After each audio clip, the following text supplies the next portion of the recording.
Good afternoon. Today I am going to give you a very brief review of an important poem that is there in our curriculum. Robert Burns's Scots War Hay. This poem was written in 1793 and is framed in the form of a speech given by Robert the Bruce to his troops before the Battle of Bannockburn in 1314 AD, 1314 AD, a battle where Scotland could succeed in maintaining its sovereignty by defeating and pushing back the English forces led by Edward II. This poem is significant in another sense, and that is, in this poem, Robert Burns uses concurrently both Scottish words and dialects and modern English. And the first task before us would be to understand what Robert Bruce was actually telling his forces. And I would rather put the poem in modern English for our easier understanding. And the poem would go something like this. Robert Bruce says, Scots who have with valor's bled, Scots whom Bruce has often led, welcome to your gory bed of victory. Now is the day, and now is the hour. See the front of battle lower. See approach proud Edward's power, chains and slavery. Who will be a traitor knave?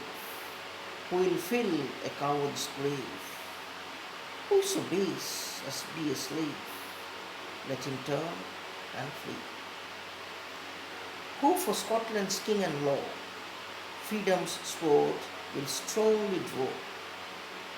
Free man stand, or free man fall, let him follow him.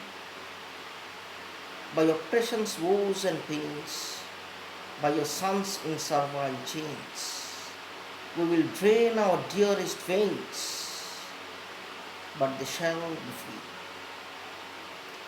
Lay the proud usurpers low, tyrants fall in every foe, liberty is in every blow, let us do or die.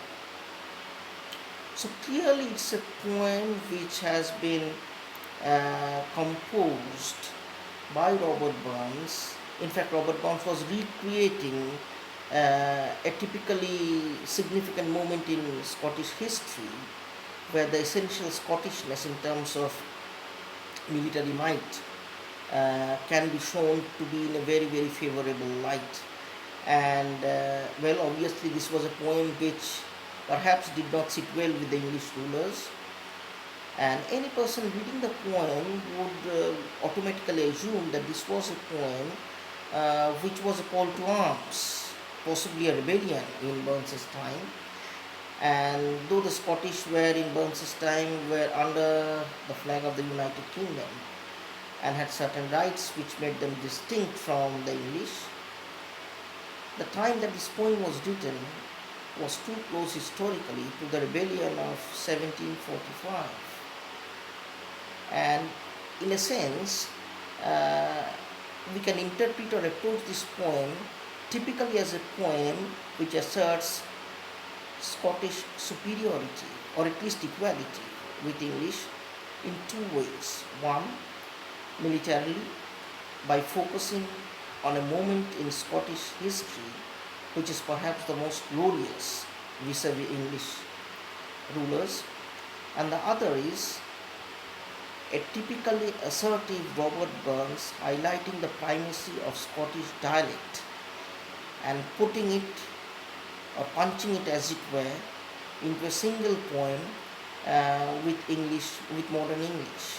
So the first approach to reading Robert Burns's poem, this poem in fact, would be to read the poem with the assumption that here was a typically Scottish nationalist, if I use the word, Robert Burns, wishing to assert the essential superiority of Scotland vis-a-vis England.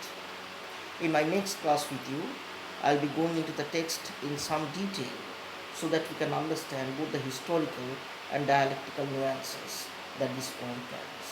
Thank you.